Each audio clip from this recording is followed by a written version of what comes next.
नमस्कार दोस्तों, स्वागत है आपका स्टडी माई वे में। तो कैसे हैं आप लोग? उम्मीद करता हूँ बहुत ही अच्छे होंगे। दोस्तों, इस वीडियो में हम बात करेंगे रस के बारे में। रस के अर्थ, रस के भेद, स्थायी भाव, उदाहरण, फोटो से पूरा क्लियर कर देंगे आपको। आज के बाद रस आपको कभी दिक्कत नहीं करेगा और ना ही कोई क्वेश्चन गलत होगा। चलिए शुरू करते हैं।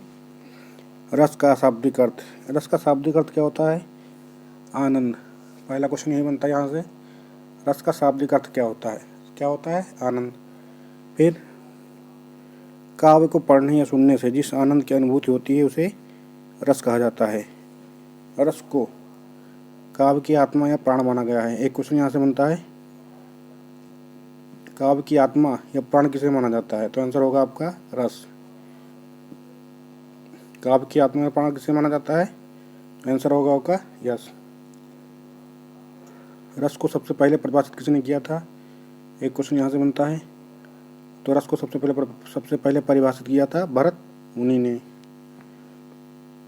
भरत मुनि ने अपनी रचना नाट्य शास्त्र में रस के 8 प्रकारों का वर्णन किया है। कितने प्रकारों का? 8 प्रकारों का। पेपर में ये भी पूछ सकता है कि भरत मुनि के अनुसार रसों की संख्या कितनी है? तो आंसर होगा 8। भरत मुनि के अनुसार रसों की संख्या 8। रस के प्रकार। हिंदी में रसों संख्या है 9। नाटक में रसों संख्या है 8, क्योंकि नाटक में शांत को रस नहीं माना गया है। ठीक। वर्तमान में कितने हो गए हैं अब? अगर वर्तमान में पूछा जाता है तो 11 हो गए हैं, धीरे धीरे बढ़ते गए हैं। 9वां रस है शांत, 10वां वात्सल, 11वां भक्ति। एक फोटो यहाँ दिखा रहा हूँ आपको। ये टोटल 11 रस हैं आपके। श्रृंगार, हास्य, करुण, रौद्र, वीर, भयानक, विभत्स, अद्भुत, शांत, वात्सल्य और भक्ति।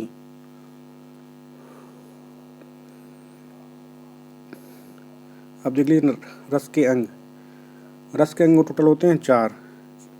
कौन कौन से? स्थायी भाव, अनुभाव, विभाव और संचारी भाव। इसमें से आपसे केवल जो पूछा जाएगा आपको कोई वही पढ़ना है, फालतू का नहीं पढ़ना है। यहाँ से केवल आपको भेद पूछ सकते हैं या संख्या। तो स्थायी भाव की संख्या कितनी है? जितने रस है उतनी संख्या। स्थायी भाव की संख्या है टोटल 11। पूछ सकता है विभाव के भेद। तो विभाव के भेद हैं 2, अनुभाव के भेद हैं 4। सबसे इम्पोर्टेंट इसमें वो है संचारी भाव की संख्या। ये कई बार पूछा गया है, आपको यहाँ पर डबल टिक मारना है। जितना टिक मार सकें, वेरी वेरी वेरी इंपॉर्टेंट। संचारी भाव की संख्या। तो संचारी भाव की संख्या है 33। कितनी? 33। अब यहाँ पर देख लीजिए स्थायी भाव और रस का प्रकार दे रखा हमने। पेपर में ही पूछा जाता है ज़्यादातर कि दे देंगे रस, श्रृंगार रस का स्थायी भाव क्या है। तो सबसे ज़्यादा जो पूछा जाता है वो श्रृंगार रस और शांत रस।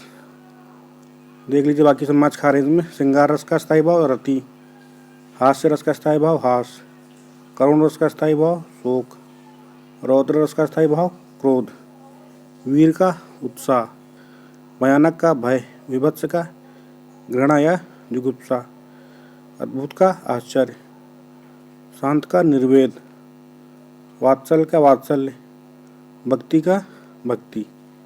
श्रृंगार रस को रसपति या रसराज भी कहा जाता है।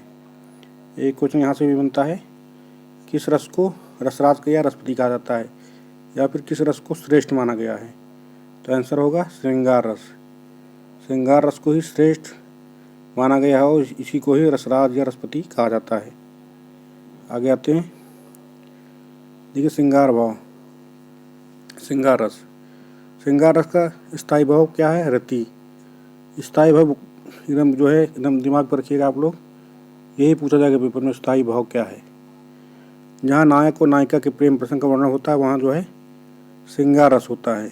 उदाहरण देख लीजिए, जैसे तो मेरे तो गिरधर गोपाल दूसरों न कोई, जाके सिर मोर मुकुट मेरा पत सोई। यहाँ पे देख लीजिए प्रेम प्रसंग की बात हो रही है, राधे और कृष्ण की। तो यहाँ पे कौन सा भाव निकल रहा है? श्रृंगार। अब श्रृंगार रस 2 प्रकार के होते हैं। कौन कौन से? एक तो संयोग और एक वियोग। संयोग मतलब मिलना, वियोग मतलब बिछोड़ना। जिस श्रृंगार रस में प्रेमी प्रेमिकाओं के मिलन की बात हो रही हो तो वहाँ संयोग होगा। नीचे फोटो बना हुआ देख लीजिए, यहाँ राधा कृष्ण के मिलन की बात है यहाँ पे कौन सा रस निकलेगा? श्रृंगार। एक फोटो बना हुआ है बिछोड़ने का, अलग होने का, तो जहाँ पे अलग अलग होने की बात हो रही है श्रृंगार रस में, वहाँ होगी वियोग श्रृंगार। जैसे जब कृष्ण जाते हैं द्वारिका, तो वहाँ को जो भी काव्य आएगा तो वहाँ पे रस बनेगा आपका वियोग श्रृंगार रस। यहाँ किसी की परिभाषा में नहीं बताएंगे, कोई परिभाषा पूछी भी नहीं जाती है, पूछा केवल उदाहरण जाता है कि कौन सा उदाहरण या किस रस का है। तो आप फोटो से समझ सकते हैं या फिर पढ़ के समझ सकते हैं। है हास्य रस। हास्य मतलब हंसना।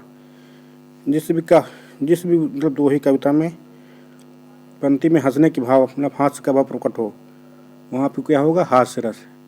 जैसे शीर्ष पर गंगा हंसे, बुझनी भुजंगा हंसे, हास की को गंगा भयो नाग के बियाह में। तो यहाँ देख लीजिए हंसने का हर जगह बात हो रही है, यहाँ पे कौन सा भाव होगा? हास्य। फोटो देख सकते हैं यहाँ पर आज यादव लगा रखा है मैंने यहाँ। ये हमेशा हंसाने का ही काम करते हैं, जो जहाँ पे भी हंसने की बात हो वहाँ पे क्या होगा? हास्य रस। अगला है करुण। फोटो से समझ सकते हैं आप लोग। करुण मतलब शोक। जहाँ शोक होगा वहीं करुणा होगी। करुण का स्वभाव क्या है? शोक।